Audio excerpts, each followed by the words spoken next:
تم جس راستے پر چل رہے تھے اصل تمہاری منزل مدینہ طیبہ ہے، تمہارا سفر حضور پاک کے قدموں تک پہنچنا ہے، لیکن ایرا غیرہ آتا ہے اور تمہیں کسی دوسرے ٹریک پر ڈالتا ہے اور تم چل پڑتے ہو اس کی بات پر۔ اسی لیے قرآن نے کہا یہ دھوکے کے علاوہ کچھ نہیں ملتا یہاں پر۔ دنیا اور دنیا داروں پر تم کبھی بھروسہ نہ کرنا، تم اپنی منزل پر ہمیشہ توجہ رکھنا، تمہاری منزل یہ نہیں ہے۔ اسی لیے شاعر نے کہا تھا غلط روی سے منازل کا بعد بڑھتا ہے، مسافروں روش کارواں بدل ڈالو۔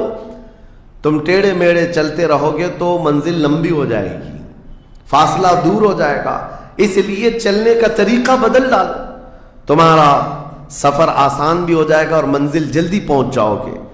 اب جو بات مجھے کہنی تھی وہ یہ ہے، زندگی جب اتنی شارٹ ہے اور آزمائش کے لیے تمہیں یہاں بھیجا گیا ہے تو مجھے ان نوجوانوں کو دیکھ کر کے کبھی درد ہوتا ہے جو رات بھر نکڑ پر بیٹھ کر کے اپنے وقت کو ضائع کر رہے ہوتے ہیں، جن کی زندگیاں انہوں نے اپنی جوانیاں اپنے ہاتھوں سے برباد کر رکھی ہیں۔ تمہیں پتہ ہے ایک رات جو ہماری زندگی میں آئی، آج کا دن تم کروڑوں دولتیں لگا دو، یہ دن دوبارہ کبھی نہیں آئے گا۔ تمہاری زندگی میں کیا قیامت تک واپس نہیں آنا ہے اس دن کو۔ دنیا چل پڑی ہے، پیچھے کی طرف کبھی نہیں آئے گی۔ اللہ کا قانون ہے، یہ جو وقت گزر رہا ہے ہمارا دوبارہ ہماری زندگی میں کبھی نہیں آنا ہے۔ لیکن کتنے مزے سے، کتنے ٹھاٹ باٹ سے نوجوان، ہاتھ میں کچھ نہیں، آس پاس کچھ نہیں، عمل بھی کچھ نہیں، ایسے بے فکرے ہو کر کے زندگی گزارتے ہیں۔ تو سوچنا پڑتا ہے جس امت کو پوری دنیا آگ میں جھلسا چکی ہو، پوری دنیا اس امت کو اپنے نشانے پر رکھی ہو، اس امت کا غیور نوجوان رات بھر گیم کھیلتے ہوئے گزارتا ہے، اسے کسی چیز کا احساس نہیں۔ مجھے بتاؤ کیا ہماری کیفیتیں ایسی نہیں ہو گئی ہیں جیسے برائلر چکن ہوتے ہیں، فارم مرغیاں ہوتی ہیں، ان مرغیوں میں سے قصاب کسی کو بھی پکڑتا ہے کاٹتا ہے، دوسری مرغیاں تو چرنے میں مصروف رہتی ہیں، کوئی آواز نہیں ان کی، ایک مرغی کٹی دوسری مرغی کٹی، وہ کٹتی چلی جاتی ہیں، باقی مرغیوں کو کسی چیز کا احساس نہیں۔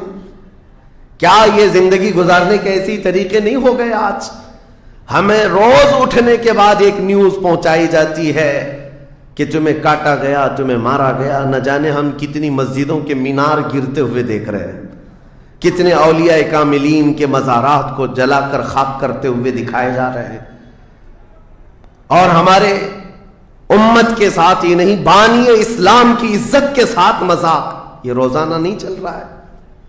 یہ تمام حالات کے بعد اب مجھے فکر اس بات کی ہوتی ہے، میاں جب ہمارے گھر میں جنازہ رکھا ہوتا ہے تو ہم کھانا تک نہیں بناتے چولہے پر گھر کے اندر، اور جب امت پر ایسے حالات گزر رہے ہوں تو کیا اس نوجوان کو یہ زیب دیتا ہے کہ وہ عیاشی میں رات گزارے؟ کیا اسے یہ زیب دیتا ہے کہ وہ نکڑ پر بیٹھ کر پوری رات کو تباہی کے اڈے پر گزارے؟ تمہارے ہاتھ میں تاش کے پتے، تمہارے ہاتھ میں شراب کی بوتلیں کیسے آ گئیں؟ یہ امت وہ ہے، تمہیں میں بتاؤں، جنگ تبوک ایک جنگ ایسی ہے حضور پاک صلی اللہ تعالی علیہ وسلم کی زندگی پاک میں 900 کلومیٹر کا فاصلہ ہے مدینہ طیبہ سے۔ ہوا یہ تھا کہ ایک صحابی رسول حضور صلی اللہ تعالی علیہ وسلم کے قاصد بن کر جا رہے تھے، اور بیچ راستے میں ایک عیسائی بادشاہ کے گنڈوں نے اس صحابی رسول کو گرفتار کیا اور ان کو ٹکڑے ٹکڑے کر قتل کر دیا۔ موب لنچنگ اس زمانے میں بھی ہو رہی ہوتی۔ یہ خبر جیسے ہی مدینہ طیبہ پہنچی، وہ لوگ ایسے نہیں تھے کہ انا للہ پڑھ کر خاموش ہو جاتے ہیں۔ صحابہ کرام کا جم غفیر مدینے میں جمع ہوا، عرض کیا یا رسول اللہ صلی اللہ علیہ وسلم آپ کا حکم کیا ہے؟ نبی کریم صلی اللہ تعالی علیہ وسلم نے صحابہ کرام کو بھیجا، اس میں سپہ سالار کی تعداد کئی صحابہ کی تھی، اور جب یہ لشکر جرار مدینہ طیبہ سے نکلا 900 کلومیٹر دور چل کر کے گئے، اور وہاں جا کر کے جن لوگوں نے حضور کے ایک غلام پر ہاتھ اٹھایا تھا ان کے بخیے کھڑا کر دیے، اور ان کو الٹ پلٹ کر کے آئے اور لوگوں کو یہ میسج دیا تھا کبھی حضور کے غلاموں کی طرف چھیڑ خانی نہ کرنا ورنہ پورا مدینہ باہر آ جائے گا۔ یہ یونٹی، یہ اتحاد، ان کے اندر یہ احساس میرے آقا صلی اللہ تعالی علیہ وسلم نے پیدا کر رکھا تھا کہ کل مؤمن جسد واحد. حضور صلی اللہ تعالی علیہ وسلم نے فرمایا کہ پورا جتنے مومن ہیں وہ سب ایک جسم کی طرح ہیں، ایک جسم کی طرح ہے. اذا اشتکى عضو تداعى له سائر الجسد بالسهر والحمى، جیسے ایک پارٹ کو اگر درد ہوتا ہے تو پورے جسم میں بخار آتا ہے.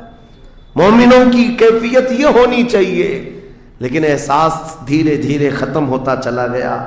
آج ہماری پستی کا ایک سبب یہ بھی بتایا جاتا ہے جس کو شاعر نے کہا تھا، قوت فکر و عمل پہلے فنا ہوتی ہے جب کسی قوم کی شوکت پہ زوال آتا ہے.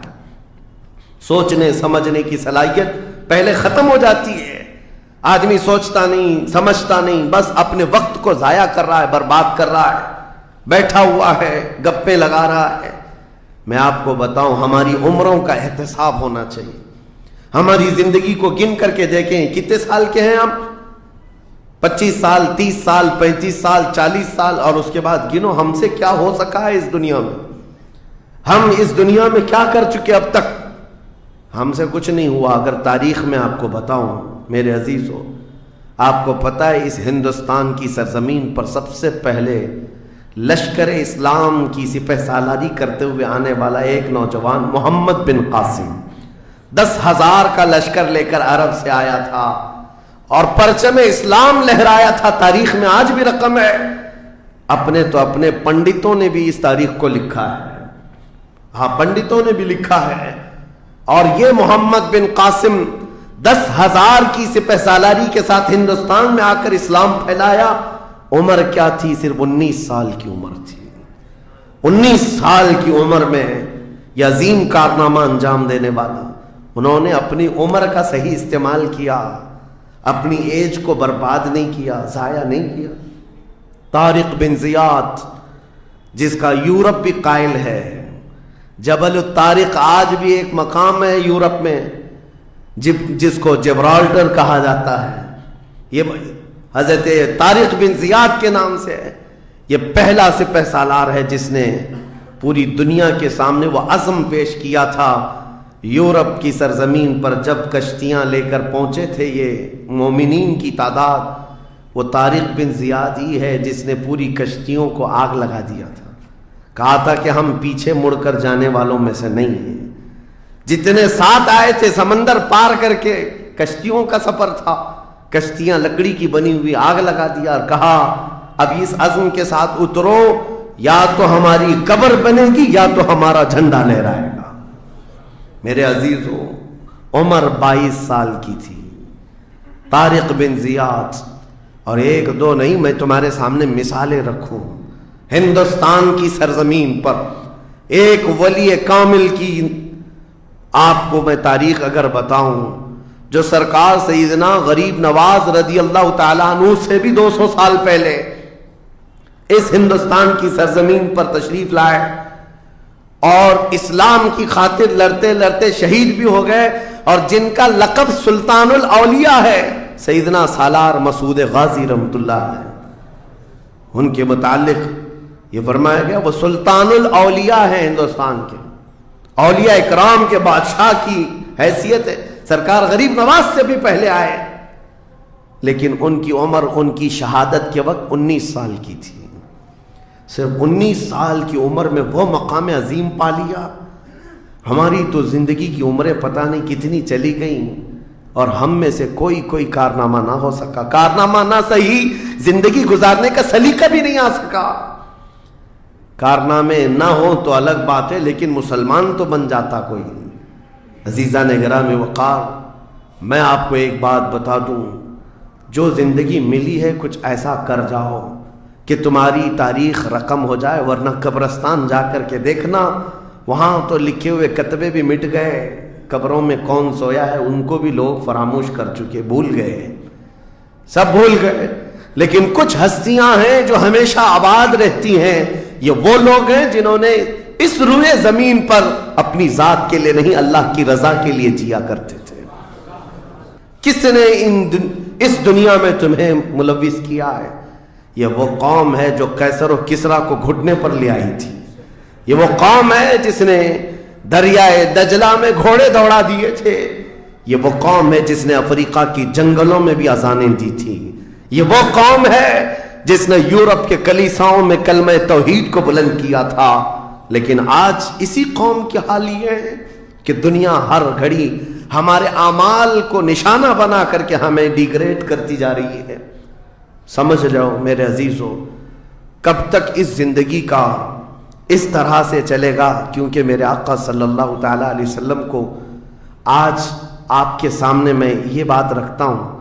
حضور اکرم صلی اللہ تعالیٰ علیہ وسلم کو آپ کیا سمجھتے ہیں؟ اپنی قبر انور میں وہ زندہ ہیں؟ ہم تو سنی ہیں. حضور اکرم صلی اللہ تعالیٰ علیہ وسلم اپنی قبر پاک میں زندہ ہیں. لیکن یہ بات بھی سمجھ کے چلو، حضور نے فرمایا ہر جمعرات کو میری پوری امت کے اعمال میرے پاس پیش کیے جاتے ہیں. تم میں سے، ہم میں سے، سب کے اعمال ہر جمعرات کو حضور کے پاس فرشتے سناتے ہیں.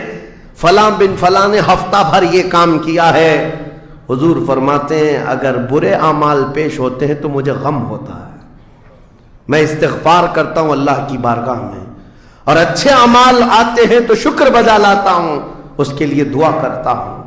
عزیزان گرامی وقار، کبھی پلٹ کر کے زندگی میں دیکھنا کتنے جمعرات ایسی چلی گئی ہوں گی جس میں ہمارے کون سے اعمال فرشتے لے جا کر کے سنا رہے ہوں گے. حضور اکرم صلی اللہ تعالیٰ علیہ وسلم کی بارگاہ میں جب ہمارے اعمال یہ کہہ کر سنائے جائیں آقا آپ کا فلاں امتی بے خبر ہے، نہ نماز پڑھتا ہے، نہ ہی آپ پر درود پڑھتا ہے، نہ ہی وہ کبھی نیکیوں کی طرف آتا ہے، وہ تو گانوں کی دھن پر جی رہا ہے.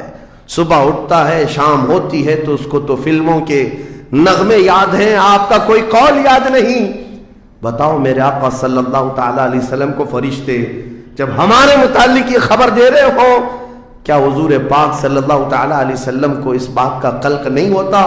یہ وہ امت ہے جس کے لیے میں رات رات بھر کھڑے ہو کر دعا کرتا تھا، آج یہ ہم کو فراموش کی ہوئی ہے. زندگی گزارنے کا مقصد سمجھ جاؤ میرے عزیزوں. اسی لیے میں آپ کو کہتا ہوں کہ زندگی یہ نہیں ہے. حضور تاج الشریعہ رحمۃ اللہ علیہ نے فرمایا زندگی یہ نہیں ہے کسی کی کسی کے لیے، زندگی ہے نبی کی نبی کے لیے. نہ سمجھ مرتے ہیں زندگی کے لیے، جینا مرنا ہے سب کچھ نبی کے لیے. جو لوگ یہ سمجھ جائیں اس نقطے کو، انہوں نے زندگی کی مرادوں کو پا لیا ہے، وہ حصولیاب ہو چکے ہیں.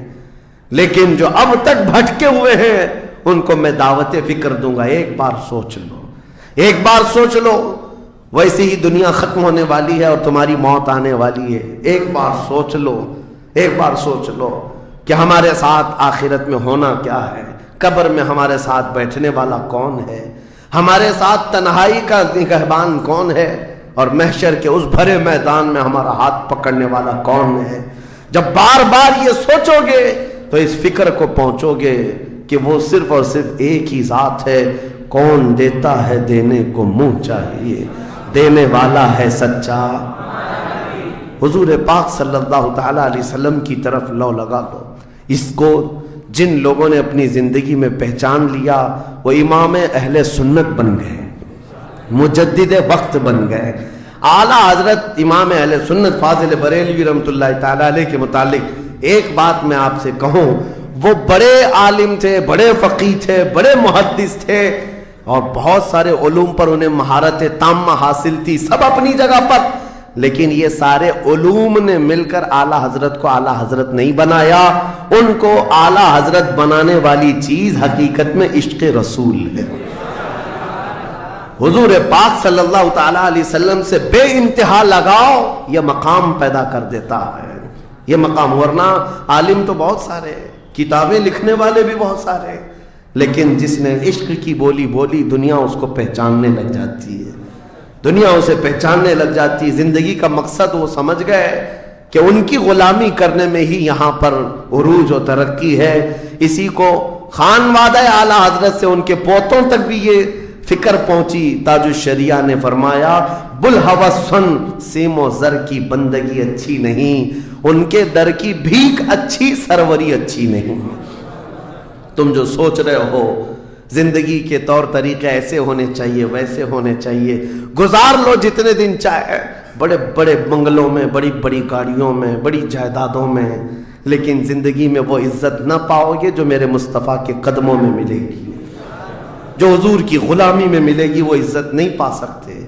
عزیزان گرامی وقار، نبی کریم صلی اللہ تعالیٰ علیہ وسلم کے ان صحابہ کو دیکھتے ہیں جنہوں نے زندگی کو ضائع نہیں کیا، ایک پل بھی ضائع نہیں کیا۔